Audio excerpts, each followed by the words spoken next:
Assalamualaikum warahmatullahi wabarakatuh. Bismillahirrahmanirrahim. Alhamdulillahirabbil alamin. Alhamdulillahilladzi an'ama 'alaina bi nikmatil iman wal islam. Asyhadu an la ilaha illallah wa asyhadu anna Muhammadar Rasulullah.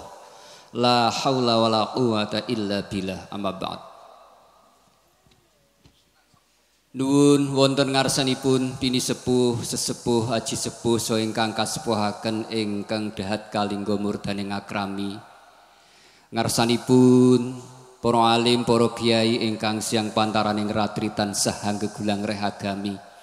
Minangka panuntuning titah manembah ingkang tuhu kinurmatan. Pangemban pangembating praja satraning negari saged hadir wonten majelis menika inggih panjenenganipun Narapraja saking kantor urusan agama. Kapenewon pundi Pak niku?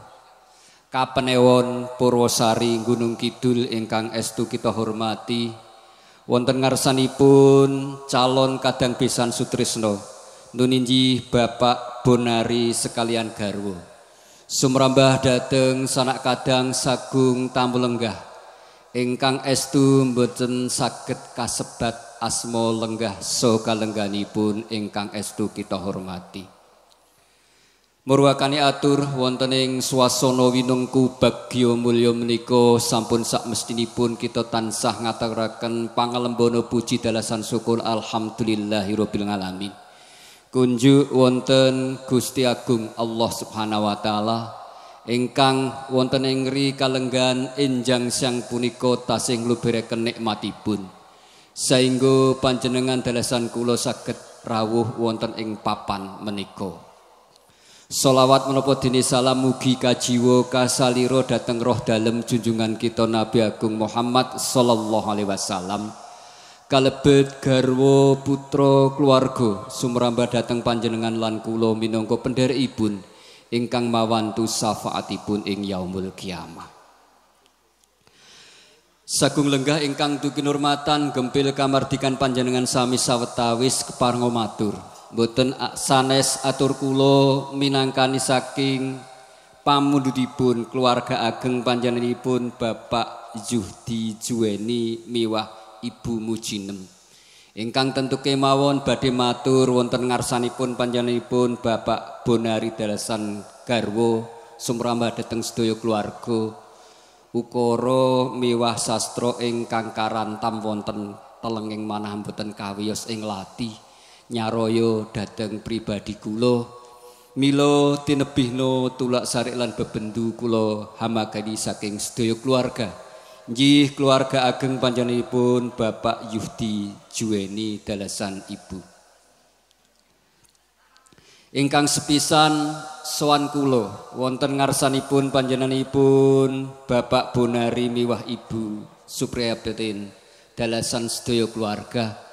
Hangaturaken salam takdim katur dhateng panjenenganipun sumrambah dhateng sagung lenggah sedayanipun kanthi atur assalamualaikum warahmatullahi wabarakatuh.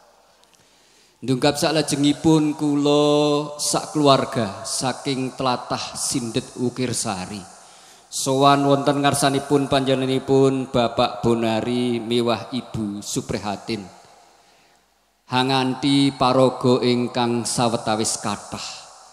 Tentu kemawon dados repoting sedaya keluarga. Linangkung malih sowan kula kapenggalih lepat wonten ngarsanipun panjenenganipun Bapak Bonari miwah garwa kanthi andhap asoring manah kula sedaya keluarga saking Sindet Ukirsari nyuwun agenging pangaksami.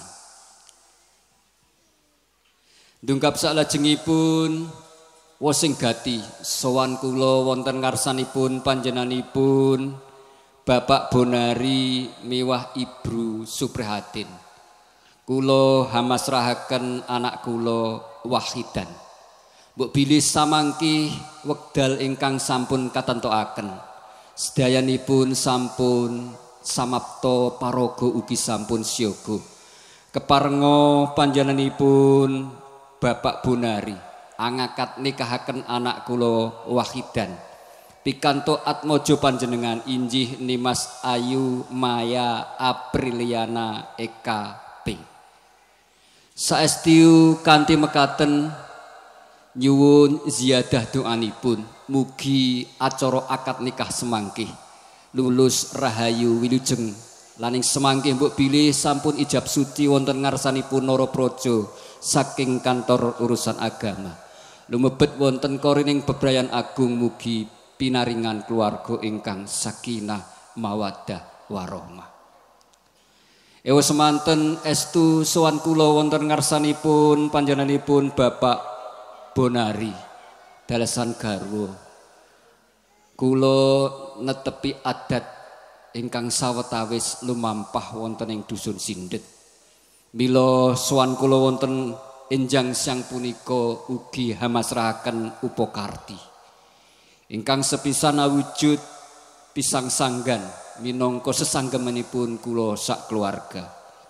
Kakanten ugi Arto Erdono.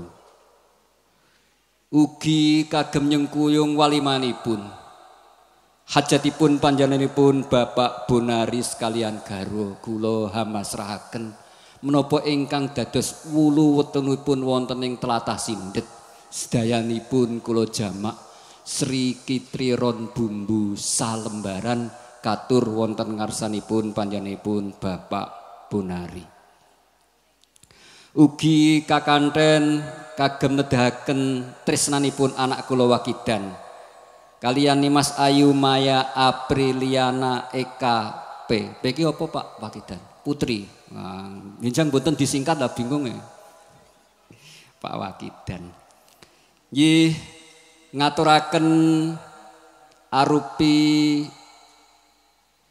busana kagem calon pinangkanten putri ugi sawetawis kekanten piranti kagem ngrenggo pribadi panjenenganipun Nimas Ayu Maya Apriliana Eka Putri. Ugi kagem nedahaken bilih anak kula wakidan sampun pantes mengku sawijining kenya mila kakanten ugi sarana buronwana arupi ayam sejudu. Kakanten ugi sawetawis angsal-angsal. Saestu menapa ingkang kita aturaken wonten ngarsanipun panjenenganipun Bapak Bonari miwah Ibu Supriyatin. Kula nglenggana wonten unen-unen negara mawa tata desa mawa cara.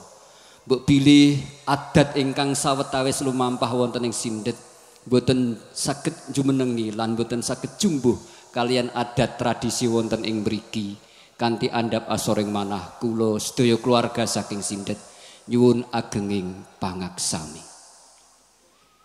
Dene ingkang salajengipun jumbuh kalian kekangsenan ingkang sampun rinakit dening kekalih keluarga. Saestu benjang wonten ing dinten Rebu tanggal 11 Juni wanci jam 8 enjing keparenga panjenenganipun Bapak Bonari Ibu Suprihatin dalasan sedaya keluarga tindak hanglarapaken pinanganten saribiting semangkih wonten ing griya kula Sindet Wukir Sari Imogiri Bantul saestu ngawuningani kawontenan kula sak keluarga saking Sindet ngantu-antu rawuhipun wanci jam 8 sageda sampun dumugi wonten ing Sindet Wukir Sari Imogiri. Paripurnanipun adicara ing semangkih kula sak keluarga saking Sindet estu mboten imbal matur malih wonten ngarsanipun panjenenganipun Bapak Bonari miwah sedaya keluarga. Estu paripurnanipun semangkih kula sak rombongan saking Sindet nyuwun pamit wonten kalepatan ingkang tumanduk dhateng panjenengan sami. Sedaya keluarga saking Sindet namung saged nyuwun agenging pangaksami. Mekaten atur kula minangkani pamundhutipun kadang kula almarhum panjenenganipun Bapak Yudi Juwanis kalian garwa Purwo Madya Wasana wonten kalepatan ingkang tumanduk dhateng panjenengan sami kanthi andhap asoring manah nyuwun agenging pangaksami. Wallahul muwafiq ila aqwamit thoriq. Assalamualaikum warahmatullahi wabarakatuh.